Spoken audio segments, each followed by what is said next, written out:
গৌরব গগৈ মুর্দাবাদ আলিতকির লগত সম্পর্ক থকা গৌরব গগৈ মুর্দাবাদ ভারত বিরোধী রাষ্ট্র পাকিস্তানের এজেন্ট গৌরব গগৈ মুর্দাবাদ কারণ আমি বিচাৰো যে আমাৰ ঘৰুৱা শত্ৰু প্ৰথমে নিপাত যাব লাগিব।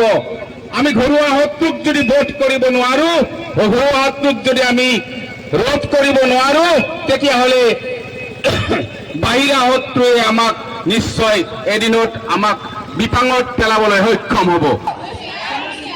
भारत माता की भारत माता की बंदे बंदे बीजेपी जिंदाबाद बीजेपी जिंदाबाद आदम शर्मा जिंदाबाद आदम शर्मा जिंदाबाद नरेंद्र मोदी जिंदाबाद नरेंद्र मोदी जिंदाबाद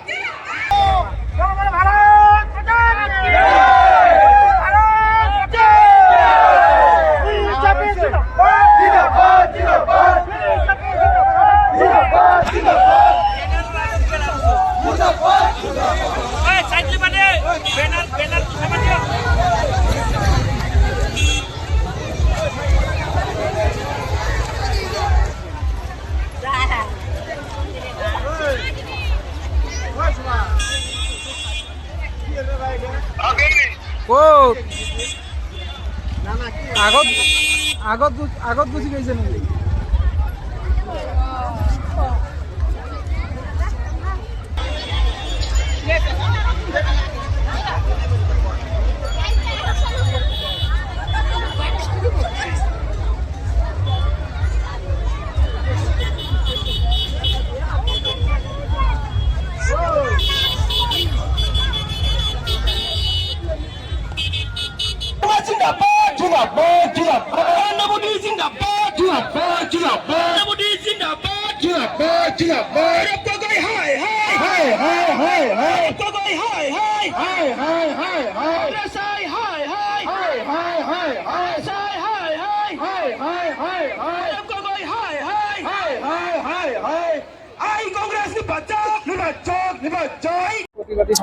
আজি যেটো প্রতিবাদী কার্যসূচী আমি গোবর্ধনা মন্ডল আর বরপেটা নগর মন্ডলের পরা আমি কার্যসূচী পালন করিছো। এই কার্যসূচীর মূল লক্ষ্য হয়েছে যে পাকিস্তানি এজেন্ট গৌরব গগৈ তিনিবার তেওর দেউতা তিনিবারের মুখ্যমন্ত্রী আছিল। খুব দুর্ভাগ্যজনক কথা যে তরুণ গগৈর পুত্র আজি অসম প্রেমী হব লাগছিল, ভারত প্রেমী হব লাগছিল। তার বিপরীতে এই গৌরব গগৈ ডাঙরিয়া কংগ্রেসের বর্তমানের সভাপতি এই পাকিস্তানের এজেন্টের লগত লিঙ্ক করে দুর্নীতিগ্রস্ত এজন এই সভাপতি হয়েছে। তেওঁ একমাত্র ভারত বিরোধী কার্যত লিপ্ত হয়ে বর্তমান অসমক অশান্ত এটা পরিবেশ সৃষ্টি করিবার কারণে উঠি পড়ি লাগিছে। লগতে আমি গৌরব গগৈ এই মঞ্চর পৰা হকিয়াই দিব খুঁজিছো যে অহা দিনত আপনার ফাইল ইতিমধ্যে মাননীয় মুখ্যমন্ত্রী ডাঙরিয়াই দিল্লীলৈ প্রেরণ করেছে।